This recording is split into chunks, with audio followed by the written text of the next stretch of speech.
बिहार की कोसी नदी के पास एक छोटा सा गांव है, चोरहर। दिन में ये गांव बिल्कुल आम लगता है। खेतों में काम करते लोग, कच्ची सड़कें और दूर बहती कोसी नदी। और तभी धीरे धीरे शाम ढलती है। चोरहर का माहौल बदल जाता है। सूरज डूबते ही लोग अपने दरवाजे बंद कर लेते हैं। बच्चों को बाहर खेलने से मना कर दिया जाता है। गांव में एक अजीब सी खामोशी छा जाती है। गांव के आखिरी छोर पर कोसी नदी से सटा हुआ एक पुराना घर खड़ा है। दीवारें टूटी हुई हैं, छत आधी गिरी हुई और खिड़कियां हमेशा खुली रहती हैं। गांव वाले उसे खूनी घर कहते हैं। कहा जाता है कि वहां कोई नहीं रहता, लेकिन रात में वहां कोई होता तो जरूर है। कभी पायल की आवाज सुनाई देती है, कभी किसी बच्चे के रोने की और कभी किसी औरत की सिसकियां। एक दिन चोरहर गांव में 3 लड़के आए। अभिनव, मोहन और रणबीर। तीनों शहर से आए थे छुट्टियां बिताने। धीरे धीरे शाम ढलती है और तीनों नदी किनारे टहलने के लिए आते हैं। मोहन की नजर उस टूटे घर पर पड़ी और उसने पूछा, वो घर ऐसा क्यों लग रहा है? वहां कोई रहता नहीं क्या?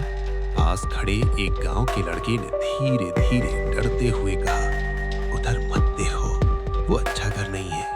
अभिनव हंस दिया, अरे डर की वजह से ही तो कहानियां बनती हैं। रणबीर चुप था, वो उस घर को ध्यान से देख रहा था। धीरे धीरे रात हो गई। रणबीर की दादी चूल्हे के पास बैठी थी। उन्होंने तीनों को देखा और अचानक गंभीर आवाज में बोली, कोसी किनारे मत जाना। रणबीर ने पूछा, दादी क्यों? दादी कुछ पल चुप रही, फिर बोली, 20 साल पहले उस घर में एक औरत अपने छोटे बेटे के साथ रहती थी। एक रात कोसी में भयंकर बाढ़ आई, उसका बच्चा नदी में बह गया। औरत पूरी तरह टूट गई। दिन रात बच्चे को ढूंढती रही।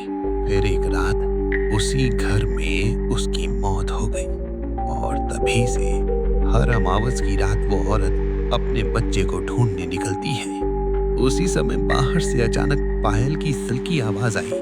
तीनों चुप हो गए। उस रात अमावस थी, आसमान में बादल छाए हुए थे।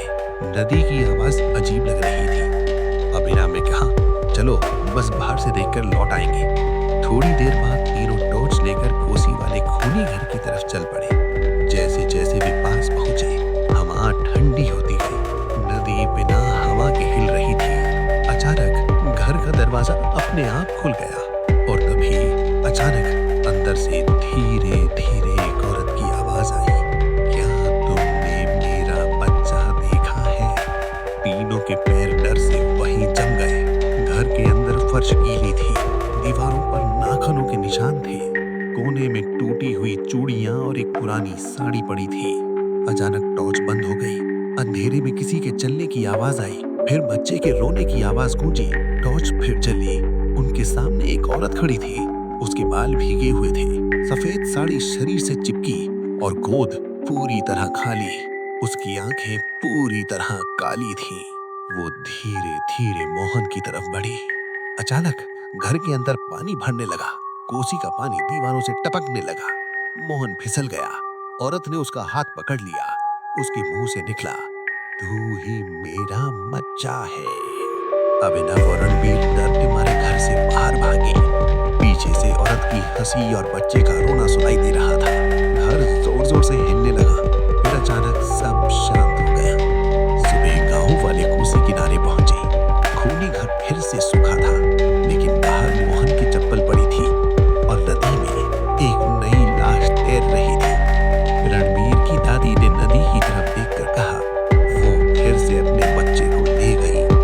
आज भी चोरहर गांव में कोई अमावस की रात कोसी किनारे नहीं जाता।